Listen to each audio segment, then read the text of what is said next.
welcome to the Swedish Gaming Dudes. My name is Johan. I'm John. And I'm Justin. And I'm Elizabeth. Hey, welcome to the show, Elizabeth. Great to have you here today.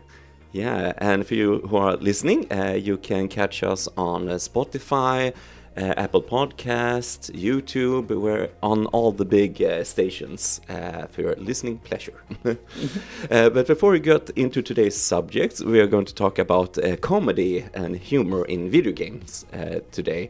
What have you guys been playing? John, what have you been playing? Yeah, not that long time ago, I actually got the Platinum Trophy on my PS5 playing Ball X Pit. Yeah. And those are one of those games that were that had the chance in one of the undercategories to actually, well, become not really Game of the Year finally, but really Game of the Year subcategory, whatever it was. Ooh. And it was really good. Yeah? It was kind of, it took some time to get into, but it was still kind of simple because you played it like, for 15, 20 minutes in one go, and then it would take a break. So it was one of those perfect games to play in parallel with other games. Yeah. So it's very much recommended. Yeah. Pretty simple and yeah. Is it like a puzzle shooter sort of game, or is like? Yeah, it's like what would I say? You got this ball flying back and forth, and sometimes it's combined with fire or electricity, and you would have these cards that you would choose. So if you're lucky enough, you could get more powerful shots, and sometimes the speed of the ball increases, and various things happen just by chance. And you are always intrigued to, improve your chances. And there are two main components of the gameplay, because there are these runs as well as the other times when you're not doing that. You're building your village to improve your stats. Okay. And it's, check it out on YouTube or whatever. It's good. Yeah, sounds addicting. Yeah, when and of course, that was what I was playing. But these games, right now, I'm actually playing another game. Yeah? Let's see, it's called, it's an old one, Axiom Verge. Oh, so good. Yeah, it was really good. Yeah. So I got the recommendation and I just felt like, okay, let's start playing it. And at first it was kind of hard to get into, but once you get the upgrades, I was more enticed to continue. Nice. The sequel is even better. Oh, great. Nice. Awesome. Yeah. Justin, what have you been playing? Right now I'm playing the Final Fantasy VI Pixel Remaster.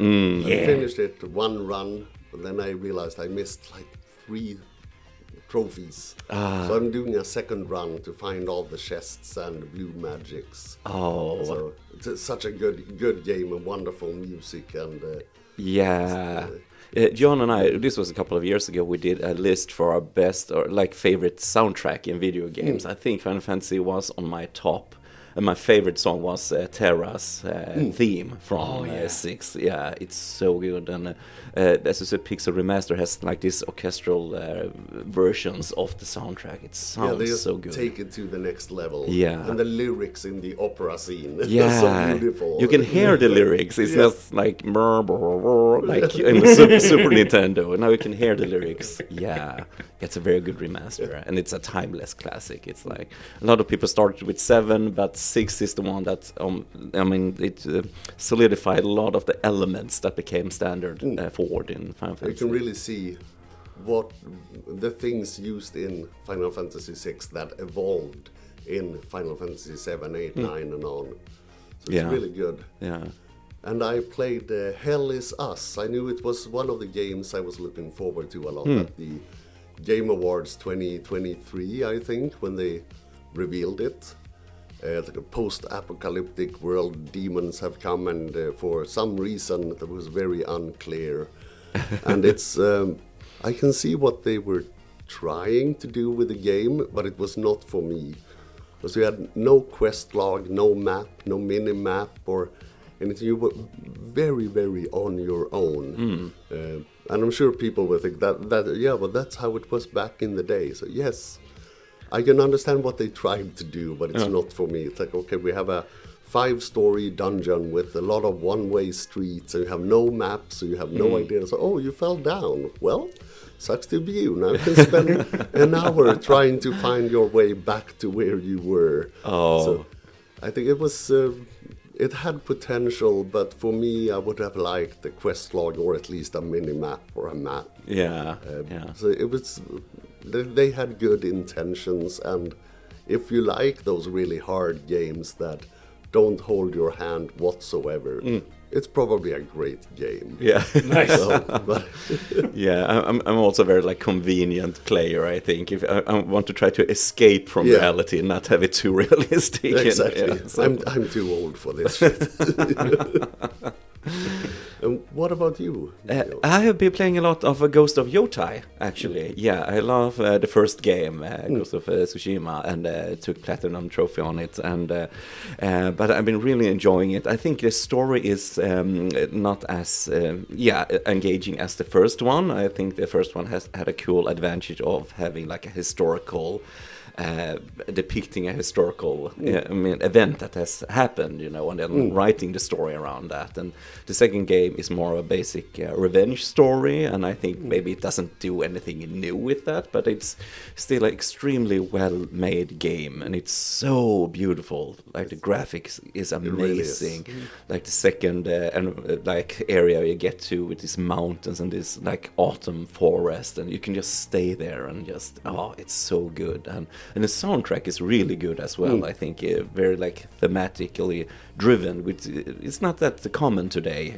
More like generic music, but this is a really good score and perfect controls. I mean, it's a joy to play it for 40-50 hours. You don't get bored. It's like So I'm having a few trophies left. Then I have platinum.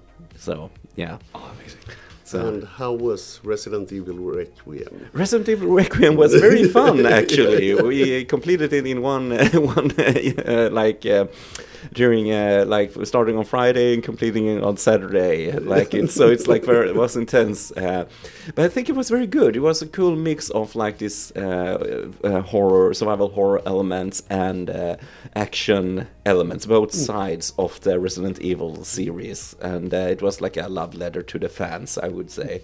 But compared to the 8th game, I couldn't stop playing that. I always started a new game and started to, completing some task or improving my weapons and stuff like that. 9th, I haven't started since I completed it, so it doesn't have maybe that replayability, you cannot expand so much with your weapons, and I really enjoy that, collecting money and upgrading stuff, and you can do it really, you can to some extent with Leon, but not in the same way like in the older games. And so for me, like New Game Plus, where you keep certain things and just keep using that, is a big part of how I enjoy those games. So, but I will return to it. At 8 I couldn't stop playing. 9 was very fun, very well made, but I was like content after one play through. So yeah, we'll see. I will return. I will return to it. Absolutely. And Elizabeth, what have you been playing? What have I been playing? I'm a very casual gamer nowadays. And regarding Resident Evil 9, which is a great game, I would never play it myself because I would kind of shit my pants. It is scary. Or, trying, and then something comes, and I would just, scream and throw my controller away and run out of the room in some situation. So I was playing together with Johan, and when it got too intense for me, I was hiding underneath the blanket. And at one time, I was like, is it over yet? And he's like, no. Is it over yet? No. And like, fine, I'm just going to stay under here. And then I fell asleep. And he forgot to wake me up. So I missed 2 hours of gameplay. And he's like, well, you haven't missed much. Like, no, to you, no. But to me, now you have all those new gadgets and stuff. Yeah, lots of Leon walking around and shooting stuff. 2 hours of that. Not so much story, but yeah. No, otherwise it's just we playing. We play a lot together. We play Mario Kart World, for example, a lot, and that's and we're walking our way through Baldur's Gate. Yeah, Baldur's Gate. Supposed Yeah, to. That's my 3. third attempt. Yeah, It's playing. very slow. But it's fun playing because I just completed myself before. But playing co-op is nice on PS5, and you get this split screen as soon as you move away from each other, and it's very cool how they adapt that for console gameplay. I think. Yeah, I'm very impressed by that because I have had 2 attempts with friends on a computer with 2 different groups, and I just. The battles just take so long, so I tend to fall asleep until it's my turn. And they're like, "Hey, Liz, wake up! Oh, it's me." Okay, boom, boom, boom. So it's just like the regular D&D player on the tabletop. So, oh, it's my turn? What has happened? Yes, I fall asleep during regular D&D as well. Not as much anymore because I actually got my iron leveled up. So to all you ladies out there, if you fall asleep when you play, go to the doctor and have your iron levels checked. You might be anemic, like I was. Yeah, good advice. Good advice. Okay, so are you ready to talk about comedy and humor in video games? Yeah, definitely.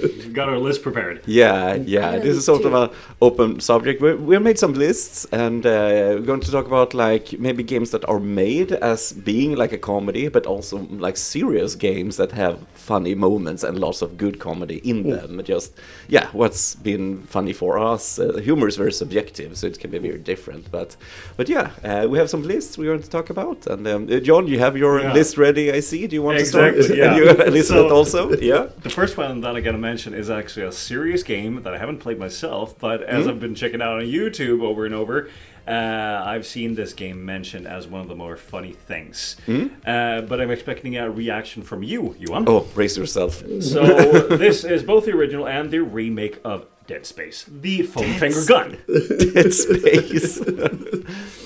Yeah, Dead Space. Yeah. Great game. Yeah. Do you remember that foam finger gun? Yeah, you had to. I didn't unlock it. I think you have to complete it on the hardest difficulty or something like that. Yeah. Yeah, something like that. Yeah, as I said, I'm a convenient gamer, so I haven't unlocked it, but I've seen videos of it. Yeah. Okay. Yeah. Yeah. So is it like, as far as I remember, is it like you are supposed to do that task of completing it during a very difficult setting? I think so. And as you would boot up a new game with that applied, you actually get yourself one of these kinds of foam fingers, the huge flat hands. Yeah. That does not really do anything except for, I do believe that when you press the shoot button, there's no sound to it. But he just flicks his hand as if he would be shooting, and that has the enemy exploding in one shot, or what was it? Yeah, I think it's very powerful. Yeah. But that's a fun way to really break the atmosphere if you complete it. It's a fun reward for completing the hardest difficulty. Yeah. And not in a game you would expect either. No. Like Dead Space is one of the most horrific games you can play. Like horror-wise, it's a masterpiece. I mean, game-wise, but it is a poop your pants game. It's a high poopy pants factor. Absolutely. Oh, okay. Yeah. Yeah. So that was a game I have not played, and I will intend not to play it. Yeah, when I got it, I remember you came over. We had a game night. You watched me playing it. Yeah, I remember because, that now. I need to be able to defend myself, and you can, but it's not enough. Yeah, enough of that. Next game that I'm going to mention is Donkey Kong 64. Because here, ever since I still have my copy since childhood, and I remember because there were these kinds of voiceovers, except for example there's this huge enemy with sunglasses as he walks about, and if you would tackle his legs or whatever it was, he would fall on his ass and he would do this kind of a noise. And it's always funny. Oh yeah. No, you made me think of another horror game which has I have to mention Silent Hill 4. I know fans love it, but I don't think it's really good. 1, 2, 3 is amazing. Okay. But there's an enemy that burps when you hit it, like burp, and it's a horror game. And there's a section where you have all those 3 or 4 of those enemy and a long staircase, and you hit them, and then they start falling down the staircase. And when they hit the stairs, every stair landing burp, burp, burp, burp, like that. So that's sometimes humor in horror games. Yeah. Sorry. Oh man, that can really crush the vibe sometimes. Yeah. But there's one more thing. A lot of games for the Nintendo 64 has a lot of humor in it. That's true. But That's true. With this game, still Donkey Kong 64, for instance, ever since childhood, me and my cousin have always mocked the way that Donkey Kong sounds when he climbs a tree. And he keeps on doing that. Always those two. And it's just so, it just feels like it throws you off going like, okay, now I need to do this task in a short amount of time and everything needs to be precise and on point. But you lose focus because of it. Yeah, some things can be distracting. Just the choices, like I said, with sound effects, like in Silent Hill, like I mentioned, can just destroy the vibe of the game if you, choose the wrong one. Unintentional comedy. Yeah, unintentional comedy. Yeah. And I think about also like speaking into horror a little bit here, but like in the first Resident Evil game for a PlayStation 1, like it was terrifying when I was playing it. I wasn't that old. I mean, with zombies was scary, but the voice acting in that game is so bad that it's funny. And it takes you out of that, horror element. And it's very famous for having that bad voice acting in it, It's still a masterpiece in its own right. It's not that, but I guess it was like in that period when they started to like enlist real like professional voice actors. That it haven't reached that point really yet. For me, it was like with first Metal Gear Solid was the first time they had professional voice actors. Like really, it was probably it wasn't the first time, but I mean for me it was like okay, we're on a different level now. But bad voice acting and bad sound effect can ruin a game. Can ruin a game and make it funny, very funny. Yeah. So, yeah. So before I go on with the next one, I would ask Elizabeth, do you have one of your pointers from your list? Ooh, which one to choose? Well, if you can go with a new one or a newer one, actually I want to mention High on Life. Oh yeah, I heard about that one. Yes. I haven't played it through because I never really play games through because I tend to have a hard time finding my way, and then I get pissed off because I can't find my way. And don't play that game that Justin mentioned. No, I was dying inside when he was talking about it. No.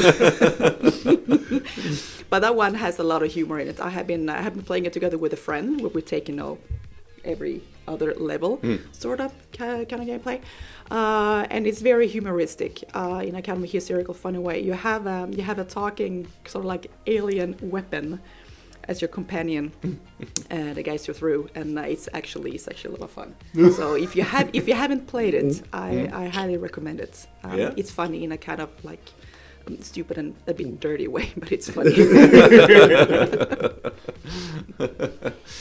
Nice. Want to mention some more games, or we can return? Yeah. I have 5 more on my list. So okay. Go with at least one more. One more. Yeah. One more. Okay. Then I would like to talk about The Cave. Actually. The Cave. An old game to PlayStation 3. I have it on PlayStation 3. Maybe it's. And I actually introduced Johan to it. Recently. And it's a very, very cozy, nice and lovely game. It starts out like you're going to go out like in a cave and explore, and you get to choose your companions that you want to bring down there. Yeah. And then it's this sort of, you solve puzzles to go through. But the narrator, he is just amazing. He's like this like cozy man with his deep voice, and he's just hilarious. Yeah. So if you can find it, actually play it because it's fun, and you think you see the characters, you have your idea about it, and through the levels you collect information about your characters, and it's not what you think. No. It is sort of like extreme characters. You have a knight, for example, and like and a Buddhist monk. A Buddhist monk and some evil twins you play as. Maybe not evil. Maybe. No, that's a spoiler. You don't know that. Okay, they look very evil. I think, but it's it looked like those little Addams Family kids. Yeah. But you don't know they're evil yet because you haven't played. That's true. And there's the hillbilly. Yeah. And they have a different time skills. traveler. Yeah. And certain like levels you get into the cave that's designed for that character also, like themed around that character. But it was fun, good humor and fun, like light puzzle solving. It wasn't too big of a game either. It was like perfect, like fun Yeah. Yeah. And when you have played it through once, you have to play it through again because obviously you have to get all the characters Yeah. so you can get to their Different specific characters. Yeah. levels. But it's a great game. And it's fun. It's fun. It's very It's fun. a lot of giggles. Yeah. Nice. Yeah, Justin, have you thought of some funny games for there were today? 2 games that I thought of instantly Yeah? when we were discussing it, and that's of course the South Park Stick of Truth, and then the South Park Fractured But Whole. Could be the best title ever. Yeah. They really took it to a whole new level with Fractured But Whole. I have to play the butthole one. It sounds right up my Yeah. alley, or right up my butthole. Or Be whatever. be careful with how you say that. I'm glad you said it the right way because if you say it wrong, It's not butthole, it's butthole. So it's fractured, but it's not still intact. I guess you hear what you want to hear. And I love the difficulty system in it that they give you no hint about, because you choose the skin color and hair color of the character. And if you play as a ginger kid, it's the hardest level. Well, Ginger's always had it hard in school. Yeah. Oh, that's so brilliant. Yeah, That's so brilliant. so if you play as a regular white kid with black hair, so it's normal difficulty. Play as a black kid, it's a little harder. Then play as a ginger, it's even harder. And if you play as a black ginger, Insane difficulty. God help you. I wonder if that kind of humor is allowed today, considering that I don't think that It's not PC Trey enough. I don't think Trey Parker and Matt Stone gives a shit. No, I think as South Park as a concept, they get away with it. Yeah, they get away with a lot. Yeah. So that's brilliant.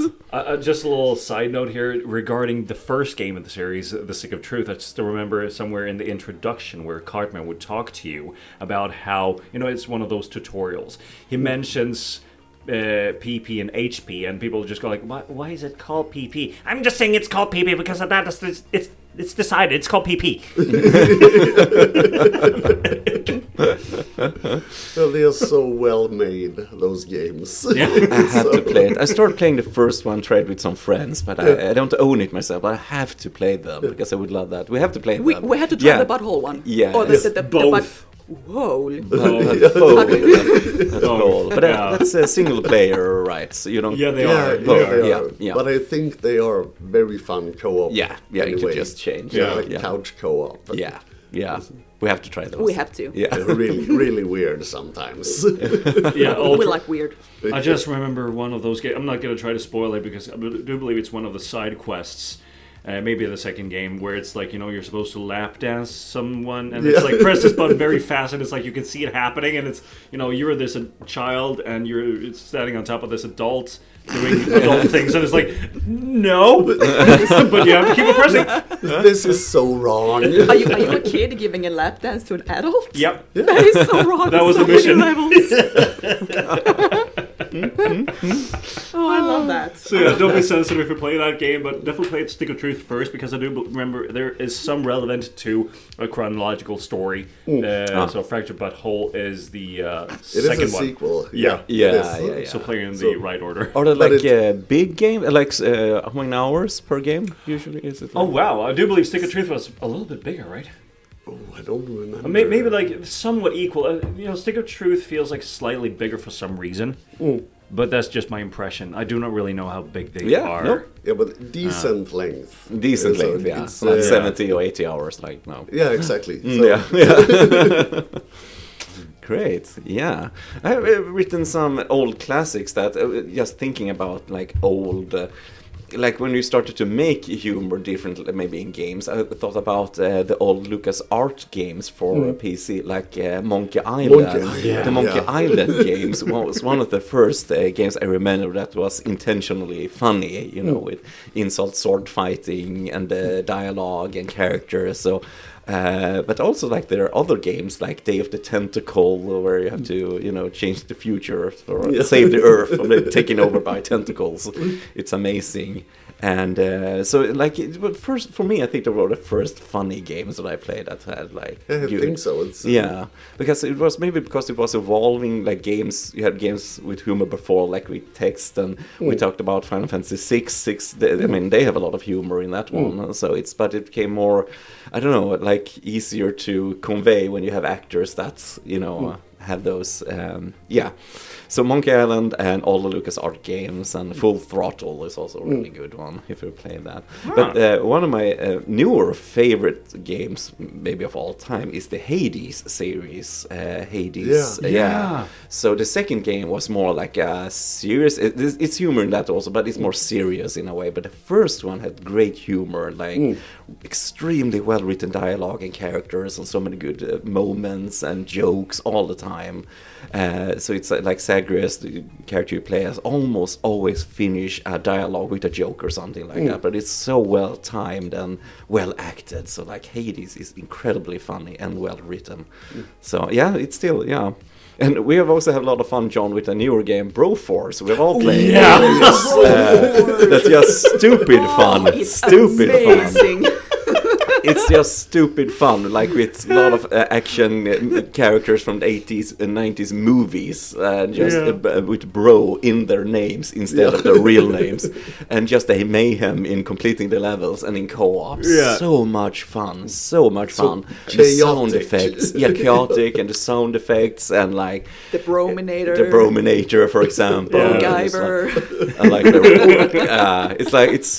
they sound like the Duffman from Simpsons, like like it's exaggerated, and like it's so funny. We had a lot of fun times with that lately. So just to mention some. I forgot about that one. Broforce. Yeah. Me too. Broforce. A great mention. The first time we played it, John, I remember you laughed a lot. It was so funny. And, with my friend Sebastian, also laughed a lot. We played. It's so funny. It's so funny. It's one of those few games where you don't mind dying. It's just like, okay, we're gonna have to do it one more time because it's so funny. And we get to rescue each other once we die. So it's not like everything is lost. We can just go find, whoever. True. We just find each other again, like, oh, welcome back. And then, keep on fighting. I love it. You just get random characters. You can't choose which character you are. And they are all so unique. Some things are so, but this is some things that are pretty generic between the characters, but everybody has their own power-up based on the movie they were in. It's so brilliant. The Brogiver one is amazing. I mean, I think he has like turkeys stuffed with dynamite or something. Exploding turkey. And he has the mullet also that MacGyver has. It's so good. No, but it's so fun. It's so simple in a way, but it's so much fun. I had to mention that. You have to try it. It's you have to try it. It's very especially cheap. With friends. It's cheap on any console. With friends, absolutely. For player co-op, have a blast. And I love that because you often have, if you have a game like that, of course you need the Terminator and Indiana Jones, but then the twins from the Boondock Saints show up suddenly. Great movie. It's an amazing movie. I was really impressed because it sounds like it will be fun, but it is even more fun than it sounds like. There's like an element of satire to it as well, because they're like America, like that, and it's like a jab at American imperialism, like that. So we're going to take this country. We think it's a country. We're going to take it, like this, like it's like that vague motive. Like I mean, it's so Why are we going to invade them? Because we are America. We will bring them freedom. Exactly. And then you just demolish everything. So it's like satire as well. I like that part of it. So it's very fun, very fun. And actually, now that we actually mentioned that game, there is this one thing, a few hours into the game or whatnot, that we saw all together when we were playing it once at Justin's place.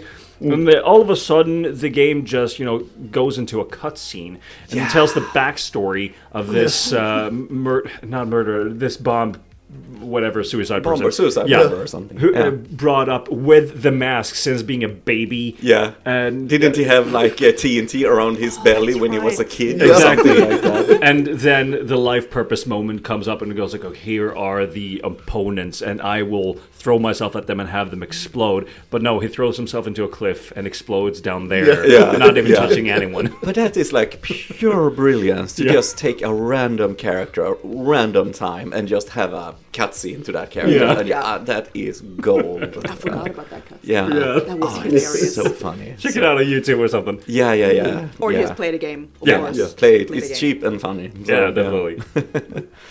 John, should we circle back to you? You have Sure. more on your list? All right, so let's see here. We are now into games with intended humor. Yeah. So that brings me into Banjo-Kazooie on the Nintendo 64 and Rare Replay on Xbox. And the funny thing about this is that it's extremely child-friendly with pretty much everything having eyes and talking sometimes, or at least making sound, but not to the point where everything has an actual voiceover. And I do kind of believe that maybe it's because of the technical limitation of the Nintendo 64 Yeah. capacity and, really having enough space, so it's not really voiceovers, but more like voices doing various things. So you would have Banjo, who would talk like a... and then he would have his bird in his backpack. Yeah. And that would pretty much go like... John, you should be into voice acting, I think. And it's just so amazing because everything is in text. And everything is just so... when you're 12 years old or whatever I was at the time, playing it the first time, I could sink hours into just the first area, just having these conversations and listen to these stupid sounds. I would laugh for no reason. And here I am, 38 years old, still talking to some of these friends who still were playing that game at the time, and we would remember some of these things going like, "Do you remember that?" Oh yeah. So that was just amazing. And I could actually mention that there is this one game that would follow suit with this kind of thing where everything is not really actual words in the voiceover, but rather everything talks and it's just sound. But okay, actually in this game, Conker's Bad Fur Day, on first and foremost on the Nintendo 64, Yeah. and there is a better improved version with better visuals on the Xbox. Yeah. And that one is just, there's this one scene that I just have to pretty much summarize into something where I just remember you walk into a barn and you're this squirrel, Conker. And so you walk into this barn where there are a bunch of hay characters and off to a wall there is this one shelf where you would have a paintbrush, a can of paint, as well as a pitchfork. Yeah. Everyone with eyes and their own voices. Yeah. And so I just remember, as soon as you walk in, I do believe that there was this can talking like, "Hey, look over there. There's the new guy. Hey, you go. Kick his ass. We did it last time." And just remember, these two were gathering up on the pitchfork. "But why do I always have to kick his ass? I'm going to go kick his ass." And it was just so amazing. And it's really hard to focus, but it feels like playing that game alone is worthless because you never Yeah. go through with it because you want to experience it with a friend. Yeah. Yeah. No, we played it a couple of weeks ago at my Yeah, we place. did. Yeah, it was fun. It was fun. Yeah. It was amazing.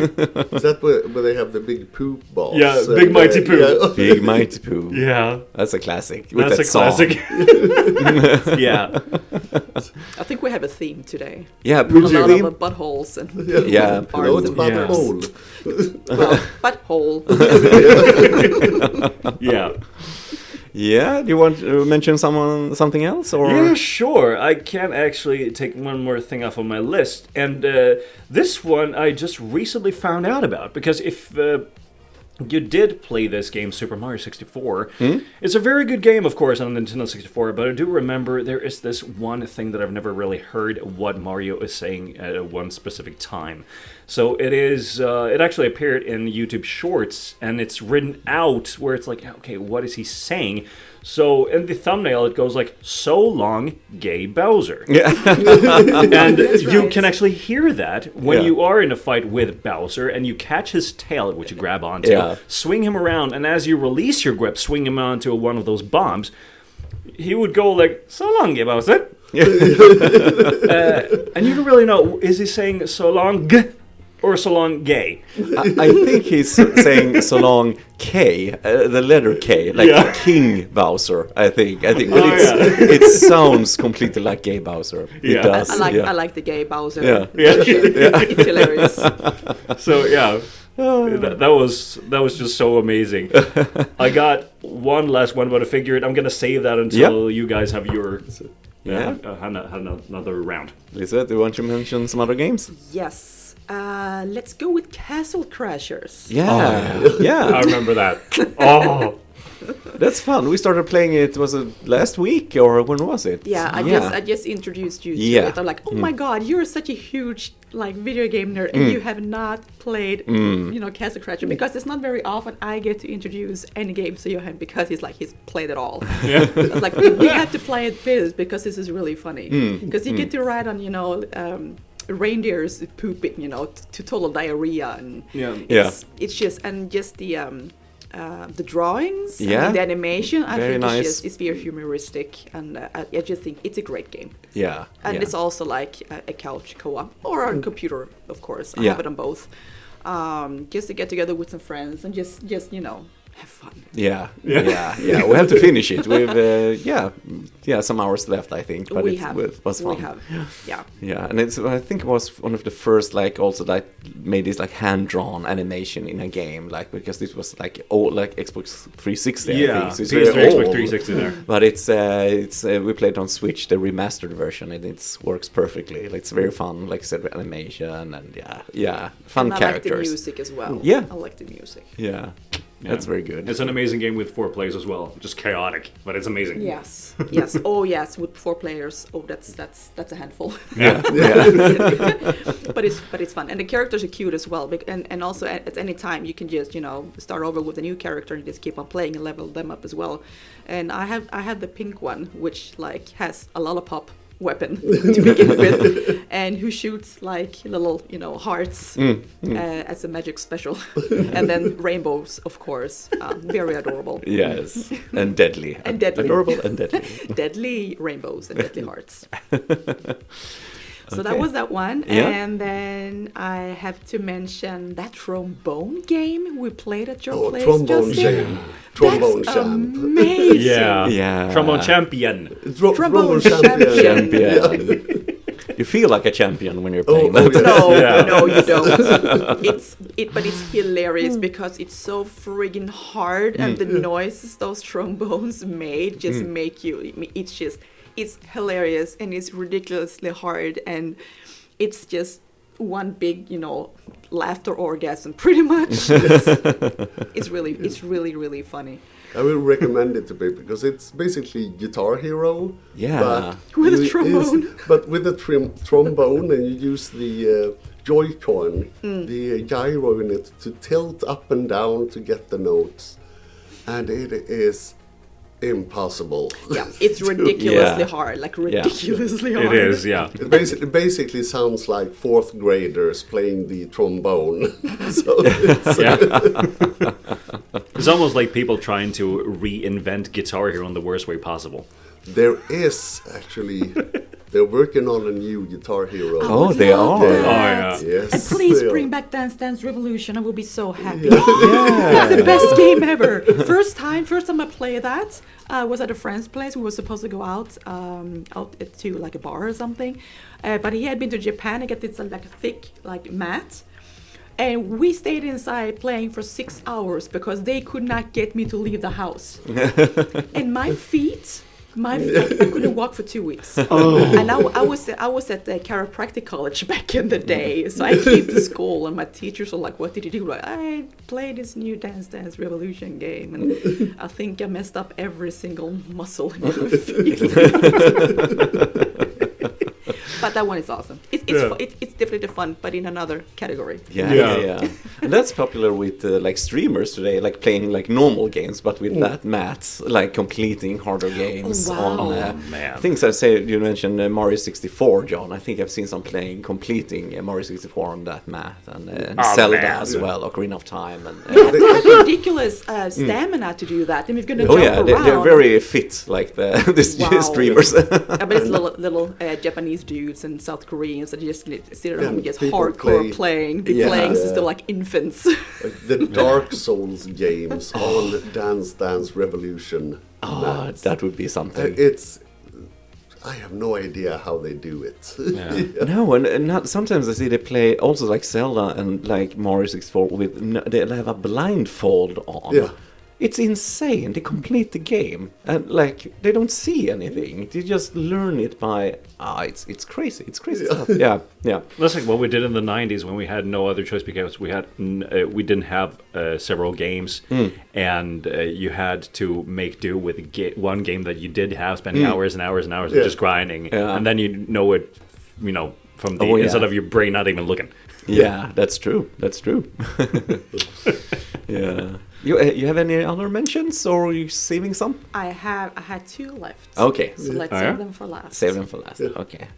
I can mention. I was thinking about. It's a very serious game in a way, dark fantasy. The Witcher 3. That's of course, very popular 10 years ago.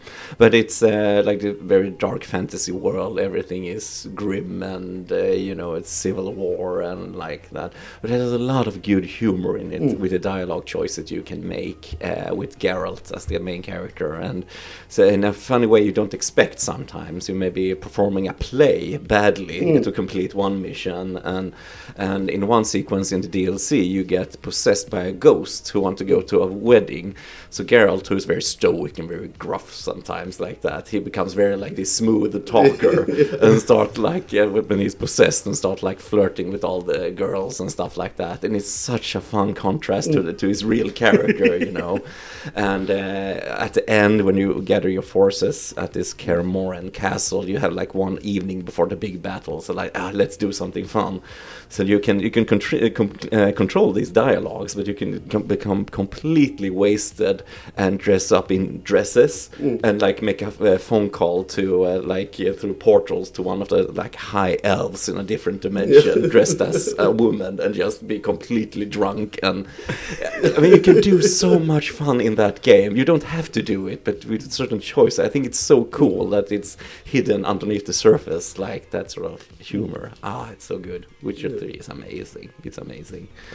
So yeah, that's on my list, absolutely. But I was thinking about, we were talking about multiplayer a lot also, like with Broforce and playing with friends, so much humor comes from that. And one of my favorite multiplayer games is Perfect Dark, that came to 64 and also a very good HD remaster on rare replay, as you said, John. But it's so fun what you can do with the weapons, because there's so much freedom in this first-person shooter, and it's easy to start, and you can drug your enemies, you can drug your friends with needles, so that you can see what you're doing, and you can have like grenades that behave like pinballs, so they like bounce around in rooms, and it's so much fun, so much humor just from how you decide to play the game, and the way you choose your layouts, and really good multiplayer game, Perfect Dark.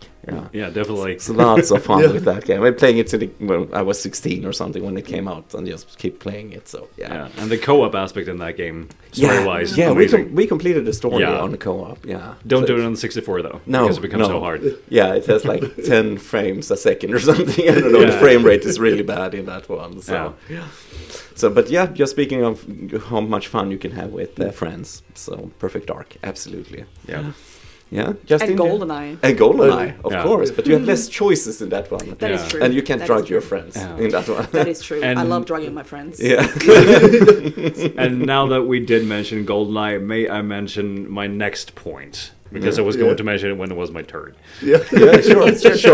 So in GoldenEye, I've always found it funny because this is actually something that my sister pointed out to me many years ago when the Nintendo 64 was the modern console that we had. And she just, find it fun to mock, which I also do these days, when you meet any enemy in the main game, the story game, they would usually look, once they lay eyes upon you, they would, get into position and then shoot. Yeah. And it's always like sometimes they position themselves in a weird way compared to how they would angle their head. And other times it's like, okay, I'm gonna have to gotta get down on one knee.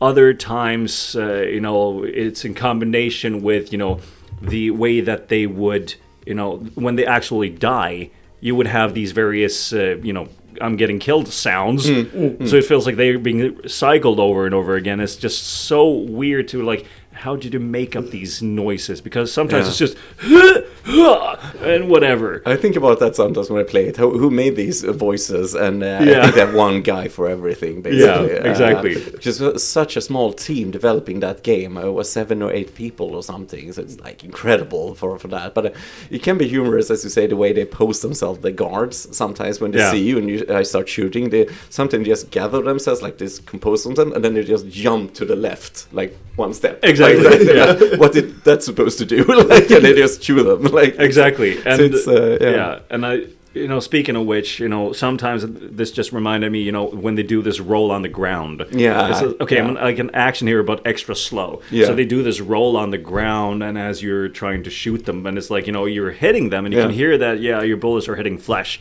And then they would stand up after they're actually killed, because they cannot actually make the sound and fall over when...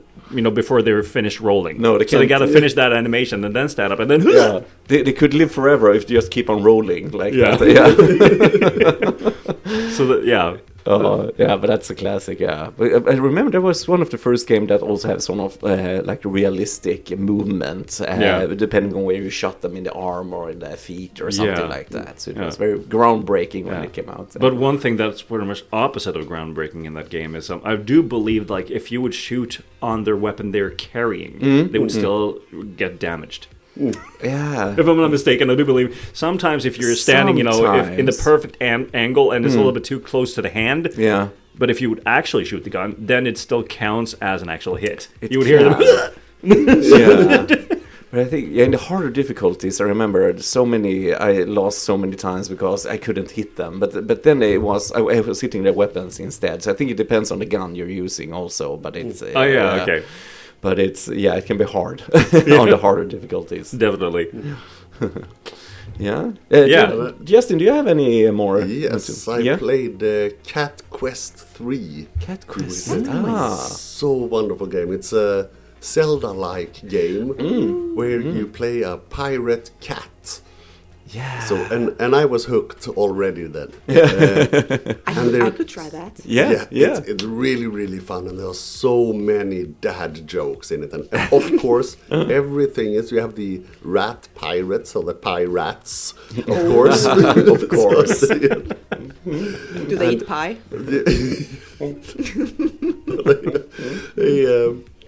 And there's so many dad jokes. So you have the metal cats, the hard rock cats that you can fight. Meowtalica. And one of the hardest bosses, optional bosses, is a big rubber duck with canoes. Because you have a pirate ship, so you can sail around and shoot other ships and stuff. And one of the hardest enemies is this big rubber duck with cannons. And there are so many dad jokes in it. So I recommended it to my neighbor because I know his daughter likes Zelda. Who doesn't like Zelda? Exactly. Yeah. And she could not finish it because she couldn't stand all the dad jokes. Should have a setting, turn them off or on, like dad jokes. But it's really, really fun. It's a very small studio. I think it's like 8 guys in Singapore that developed it, and it's a good co-op mode as well, a couch co-op. So it's very cool. And we should try it. We should. I think it is available on if you have a PlayStation Plus subscription. Oh, I think have. that's how I found it. Oh, I have to check that. Yeah. Yeah. So I went back and bought the first game as well. Of course, it's not. You can see the things as in Ghost of Yota, Ghost of Tsushima. You can see the things they used in the first game and then evolved into something better. Yeah. And the first game was surprisingly good as well. Also, so many dad jokes. They must have had so much fun when they wrote. Hired a whole writing room full of dads just writing jokes. Basically, yeah. Are you a dad? Come and write jokes. Yeah. You are hired. I can highly recommend, especially Cat Quest 3. Yeah. So a very cozy game. I have to play them. We have friends that play them, and it looked very fun from the trailers. Yeah. Oh, they are. Check them out. Very, very funny. Yeah. Cool. Amazing. Cool. John, Elizabeth, do you want to you have more, John? No, Justin? Pass it on. Pass it on. I do have one that I just thought of this moment, pretty much. Yay. So that is actually The Binding of Isaac. Oh, yeah. That's a classic. I never heard of that one. Yeah. You haven't heard of this that one? Oh. This is a game where everything, you're seeing everything from pretty much a top-down perspective. And you would have this character, Isaac, and, even the intro, everything about the game is just so wrong, and it's just, like a mouthful that feels like, okay, you can't be sensitive when you play this game. Yeah, if Puke was a game, basically. Yeah. The design. Exactly. Yeah. So I do remember in the intro of this game, it's pretty much the mother suspects that she has this son Isaac who is possessed by the devil, I believe, and she attempts to kill him in this intro, and he jumps down in the cellar that happens to be a lot more bigger and deeper than you might actually think would fit down a house. So you went to hell, basically. So pretty much, well, Or China. you eventually go there. And so the thing is, you have this character, and you're this is a twin stick shooter, as it's called. So with left stick, or the left directional pad, you would walk around, and with a right stick or whatever, you would actually shoot projectiles in that direction. And you can usually combine this, there are these various pills and skills that you would collect throughout your journey. And sometimes you output extra damage, and projectiles, sometimes they're swaying like, waves instead of going in a straight direction. Other times they're more corrosive, And, there are usually, these kinds of sounds with everything that happens. Yeah. So there are cries, every single time when you take damage.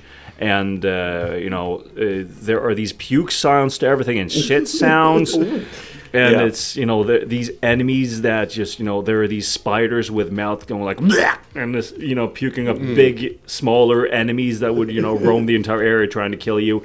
And it's a mouthful of a game. Yeah, but it's a classic. I mean, lots of fans still playing that game. And as you say, it's it's new dungeons, it's randomized all the time. So so it's like you can never get bored of it, basically. Exactly. I have a friend who's been playing it for at least 12 years straight. I mean, a lot of times when I'm online on PS5, he's still playing Binding of Isaac. It's still like number one game. Yeah. It's cool. That's cool. Yeah, it's amazing. So definitely go play it. It has a lot of DLC as well. Yeah. So try it out. Let's try it out. Yeah. I should try it out. Yeah. All right. I have two more games. Yeah. And they're actually both of them are like my all-time favorites. One has been my favorite since I was a kid. And the other one, as soon as it came out, I went full retard and got like all the merchandise, I could find online and spent a huge amount of money on it. But I guess we've all been there, right? Yeah. So one of them is Portal. Both the first one and the second one. And I just love Gladys, the humor, like this dark humor. And how she's always, trying, here's cake for you. Go and get the cake. Basically, you just have to go through this one level and test it, and I have cake for you. And of course, the cake is a lie. We all know that. But I just think like dark humor, especially in the second one, it just goes deeper, and they bring in like more characters, like that little dude, the little man. I can remember his name. Wheatley, I think. Was it Wheatley? Maybe. I've forgotten. Per maybe haps. I've just tried them a little bit. I haven't. I think it was Wheatley. But it's, oh my god, if you haven't played Portal, do it. Yeah. It's fun, it's puzzle. A lot of brain power to complete, solving the puzzles. So, and I just love that. I had one session with a friend who was on computer and I was on console, and we started like the first one at the same time. I wanted to see who finished it first. So that was fun. He did, because computer is faster, because he can do like the speed run in a whole different way that you can on a console, of course. But amazing game, amazing humor, and if you like, brain exercise, it's great fun there too. Yeah. And my all-time favorite game, which I also think is hilarious and has like some of the best one-liners like in history, is Duke Nukem. Oh yeah. How can we not mention Duke Nukem? It's good you mention it because I haven't played any of them. Oh my god! You have to play the what's it called 3D the first like the first one in a way. Of course, Duke Nukem 3D. Yeah, and all the expansions, whatever versions of it you can find. It's hilarious. Nobody steals our chicks and lives. Squeal, piggy, squeal. Damn, I look good. I mean, all those like some lines are taken from like classic like 80s or 90s movies, I think. Yeah. But it's just great fun, great one-liners, and of course, you got all the babes, which are not on the console version, the Nintendo 64. It's not because it's like made for like kids, sort of, or not really kids because it's rated, I think it's 16. Yeah, maybe, but I think they changed that to like atomic bombs going off or something instead of having chicks dancing in. Yeah. Or this is morally correct to shows to show. Yeah, they don't have, and also you actually save the babes, you don't kill them. That's that true. Versions too, you save. And you can them. tip them as well. Yeah, but you can't really do that in the Nintendo 64. But yes, you can dance for me, baby, and tip them. And I just think that's fun. But that it's hilarious. I like that. I don't understand why people today are so uptight and don't appreciate good humor anymore. Yeah. Even sexistic humor is great. If we can just stop being so darn serious all the time. But please, I mean. Duke Nukem Forever, which is like a category for itself, I still think it's great fun. It's just that they messed up that game so bad. Yeah. It was not where it was supposed to be, and the original team got fired and they got new one, and then they released this horrible voice actors. I mean, it's still fun. I mean, you get to slap like alien boobs and stuff, so it still has like the humor. The humor is subjective, as we say. Yeah. I still think it's fun. I had fun playing it. It's very versatile, but it's just not. No, it's not as tight as the first one, No. Duke Nukem 3D. You should start with that one. It's also cheap. I bought it for like 50 kroner on the Switch or something like that. Yeah. You can get it very cheap. And it's probably like, I don't know, like 7 years ago or something like that, they actually came up with new levels where they have made levels from like the big cities like New York and Tokyo and Moscow. And, so it's not dead. It's definitely not dead. Duke never dies. Duke never dies. But Duke Nukem Forever, I really, really hope they will, revive that game and actually make it what it was supposed to be to begin with. Yeah. With this, with like the original team and the same humor, like the good humor instead of that character stuff, which is it's just so much cussing, so much cussing in that in Duke Nukem Forever that doesn't really. It's just like so. Try hard. They try too much. Yeah, they try too hard. Yeah, you can do too much. Yeah. They try too hard. Yeah. But yes, Duke Nukem, funny, definitely. Duke Nukem Forever, still a good game, I think. Give it a chance if you have that kind of humor. Otherwise, don't. Because the game actually starts to get good once you get out of the first level, like his main building, and you start getting into the world. Yeah, it takes some time for it to start to get moving. But and you should play the first one. The first level is so iconic in that game. Oh yes. For if you're a gamer, you should have played at least one level in Duke Nukem, I think. Yeah. It's such a classic. Yeah. Good games. Nice. Yeah. John, do you have some? I remember because I just skipped this when I realized now. There was this one game, and let's see, there's my notes. So you remember Zelda: The Wind Waker on the GameCube? Yeah. And so I remembered ever since it came out, me and my brother used to play it a lot. And, playing games together, we usually laughed at everything they threw at us. Yeah. And I remember this was back at that time when graphics were more, cell shading. Oh yeah, that became a trend, and facial animations for characters, and voiceovers were brought to the next level from the Nintendo 64, and improving. And I just remember these enemies, these mice that were carrying these many forks walking around going, "Lemme," or whatever. I just remember they always did, they were teasing you to attack them. Yeah, And they always yeah. came in groups. And I just remembered, man, they're so annoying, but I love the way that they would tease you in a way. Yeah. And the way that, there's this one cutscene, I remember it felt like a cartoon movie. Yeah, oh, yeah. Where you would Yeah. have Link thrown into a barrel-like structure, and it's supposed to be a cannon. And so he gets put inside and tied, so he can't break himself loose, and he just continues to just go like, and whatever. He makes all these typical noises as if it was supposed to be like a movie. Yeah. And then gets shot away screaming like, I don't even know what like, but it's just so funny with how these voiceovers came up with these ideas. Yeah, yeah. It's interesting because Link isn't supposed to say anything. So No. I think Ocarina of Time was the first time he actually he didn't say anything, but you heard more of his voice. Yeah. In A Link to the Past, you heard like or something The like grunting. that. Grunting, yeah. Yeah, The famous that's true. grunting. But in Ocarina of Time, more like like more of a voice. Yeah, so. Exactly. And I remember that from Wind Waker because Shigeru Miyamoto, who's made Zelda and stuff, he is a big fan of Hideo Kojima, who made Metal Gear Solid.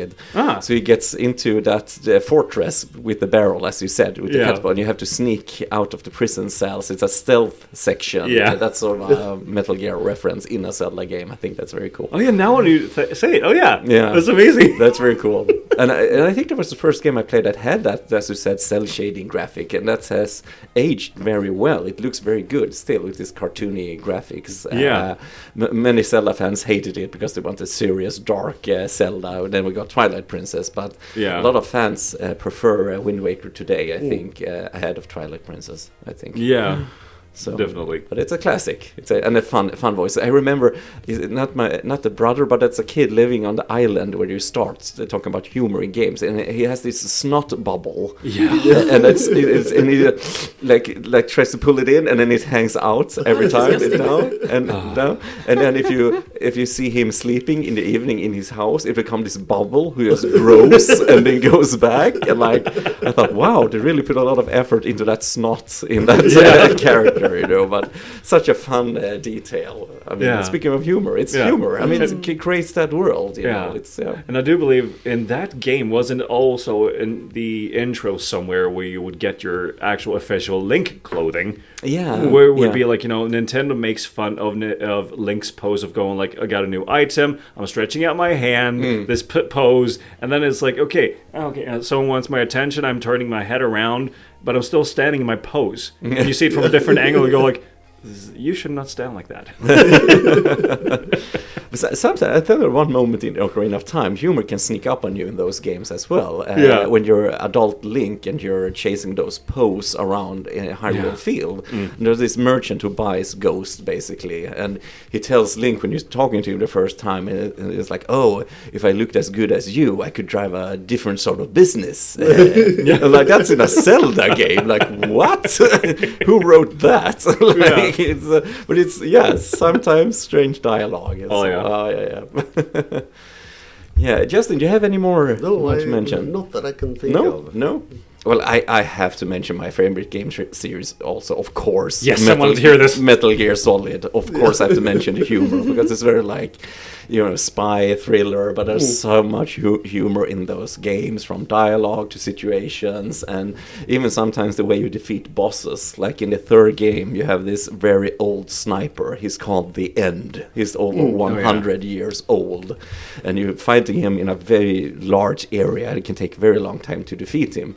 So if you save the game when you're in that area and wait for a week in real time, and then you start playing the game, the boss will die of old age. So you're just finding he's dead, like just sitting dead, and you're like poking him, and he's like, no, he's dead. You've beaten him, and like he's became too old and died. I mean, that's brilliant. That's so many some funny ideas. And like when you're in the first game, when you're meeting Psycho Mantis, the boss who can read your mind, and every move you're making, you control, you can't hit this guy. So you have to disconnect your controller in real life and connect it to the second port in your console, and then it can't read your mind anymore. Like that's so brilliant, That so is brilliant. funny, and so brilliant, but they're like not above, you know, self-deprecating humor, and just it's very famous that Snake always hide in cardboard boxes, and he's always very excited when you see a cardboard box or something like that.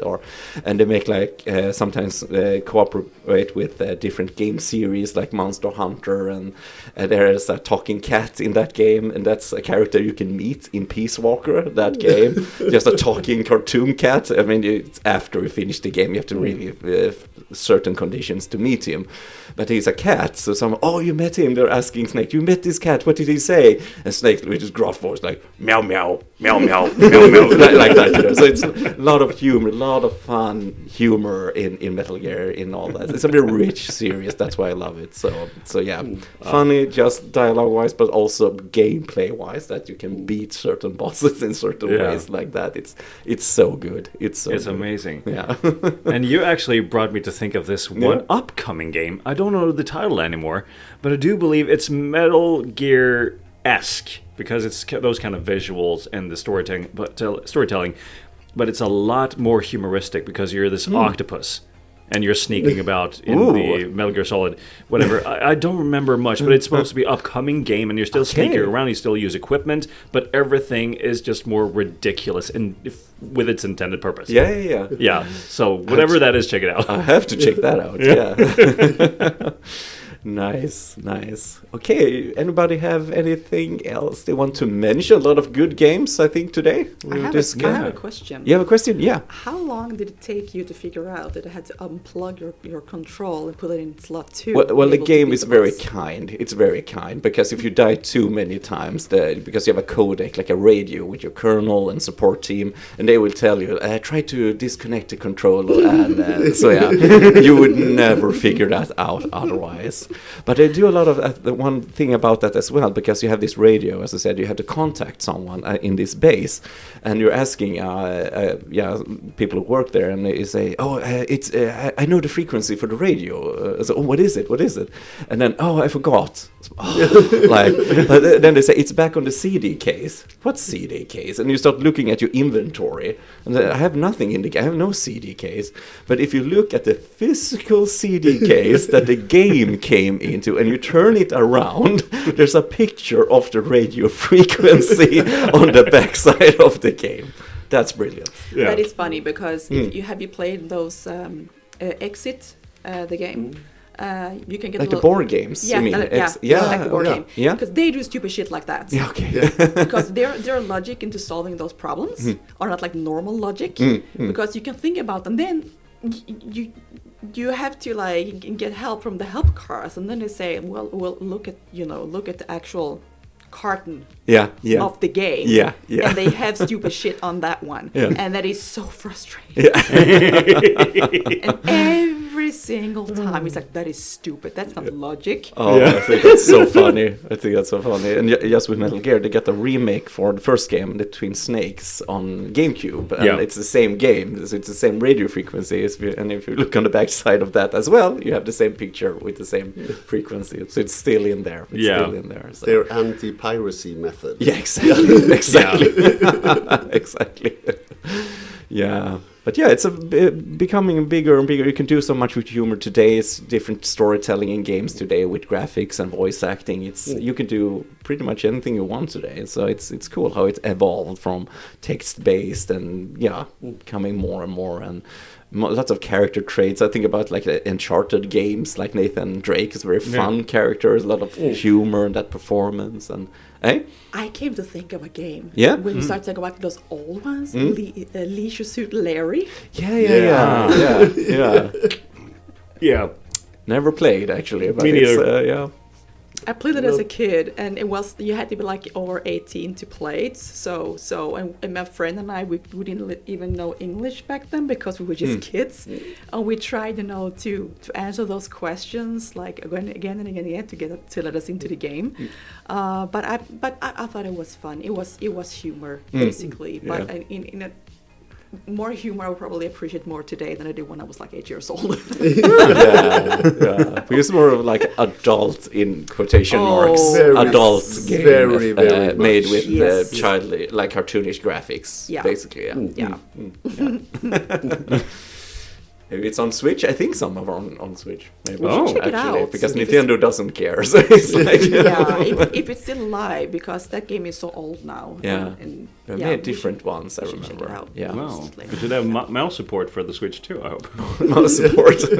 Yeah, they should have like speaking of those adventure clicking games Yeah. on PC, they should make a lot of those, I think. Yeah, definitely. So yeah, nice talking today. It's been a while since we released an Yeah. episode. It was great to be back talking about funny video games, and so nice to have you, Elizabeth, with us today. Thank you for having me. Oh, so welcome back if you want to take part of the podcast. Do you have anything you want to add before we go for today, or something else game-wise? Nothing. Playing Cat Quest 3. That's the only thing. Yeah. Yeah. And buy weird don't buy weird hardware. Just check online. For some reason I wanted to mention, but I don't really think that it's fun in that kind of way. The Resident Evil 4. Sometimes you could get this chainsaw controller for the GameCube, and it just looks like a monstrosity of a hardware. I bought Chainsaw controller? Yeah. That's pretty awesome. So it's like a controller, but it is front heavy because there's the chainsaw, Yeah. I brought it. non-functional chainsaw. I got it from my brother at his 25th birthday or something. Because he loved Resident Evil 4, so I bought it as like this collector's edition. And you're supposed to play it like you can't hold it like a normal controller. You have to hold it as a chainsaw. That's the only way that like joysticks and buttons layout makes sense. You have to like literally play it like you're holding a chainsaw. Yeah. And that's very cool, I think. That's awesome. That's very cool. Yeah. I think he still has it like as collector's item. Like Oh, Nice. you should keep it. Oh yeah, That's- that's going to be expensive. Yeah. Okay, but we'll try to release another episode sooner next time at least. We'll be on a break here a little bit. We'll see what we're going to talk about then. But thank you so much for listening, and you can, as I said, check us out on Spotify, Apple Podcasts, Deezer. YouTube, Podbean, or everywhere. Basically, we're everywhere now, so it's easier for you to listen. So we're going to talk to you again soon. Yeah. Okay, Stay tuned, guys. Stay tuned. Bye-bye. Bye. Bye.